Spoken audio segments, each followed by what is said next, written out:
अस्सलामुअलैकुम, आप सब लोगों को मुक़द्दस एंड दुआ व्लॉग्स में बहुत वेलकम। आज फिर मैं आई हूँ एक छोटी सी झटपट रेसिपी के साथ। बहुत ही रिफ्रेशिंग ड्रिंक।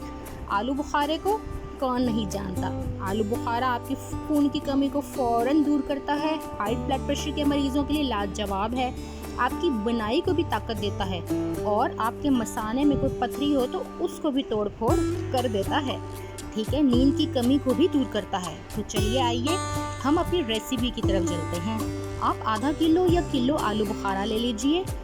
उसको एक पैन के अंदर डाल के आप 4 से 5 चम्मच चीनी के डालिए, हल्का सा नमक डालिए, थोड़ा सा काला नमक डालिए और इसके साथ ही 1 बड़ा चम्मच जामे शीरी का भी जायके के लिए डाल दीजिए और इसको आप चूल्हे पे चढ़ा दीजिए और जोश आने तक इसको पकने दीजिए। ये शरबत आपके लिए बहुत फ़ायदेमंद होगा। आप इसको बना के रख सकते हैं और जब आपको ज़रूरत हो तो फ़ौरन निकाल के आप इस्तेमाल कर सकते हैं। गर्मी के दिनों में ये बहुत ही रिफ्रेशिंग है और आपको बहुत ही तक़वियत देता है।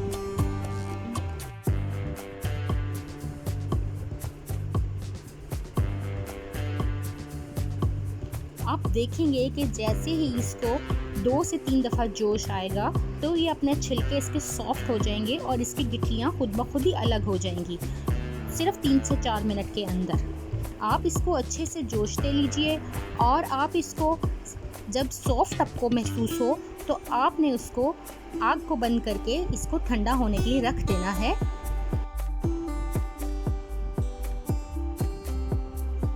ये देखिए, यहाँ पर ये बिल्कुल ही सॉफ्ट हो चुका है और अपनी गिठलियाँ इसने खुद ब खुद ही जोश में अलग कर दी हैं। अब आप इसको ठंडा होने का इंतज़ार कीजिए और उसके बाद आप हाथों की मदद से ही उसकी गुठलियाँ अलग कर लीजिए।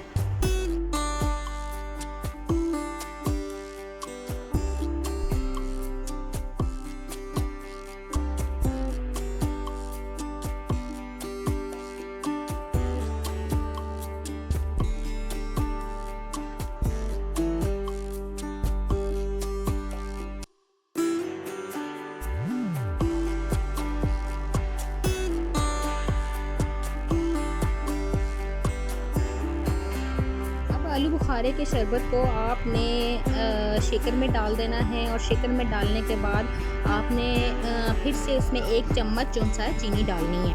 शेकर में शेक करने के बाद आपने उसको छाननी में छान लेना है और छानने के बाद आपने उसको अच्छे से स्टेन करके आपने उसको रख लेना है।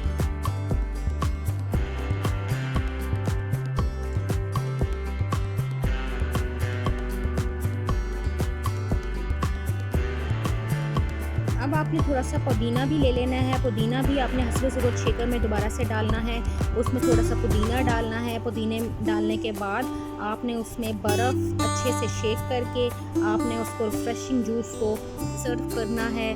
बहुत ही मज़ेदार जूस आलू बुखारे का बन के रेडी हो गया है और जो रिमेनिंग था वो भी आपका सेव हो चुका है।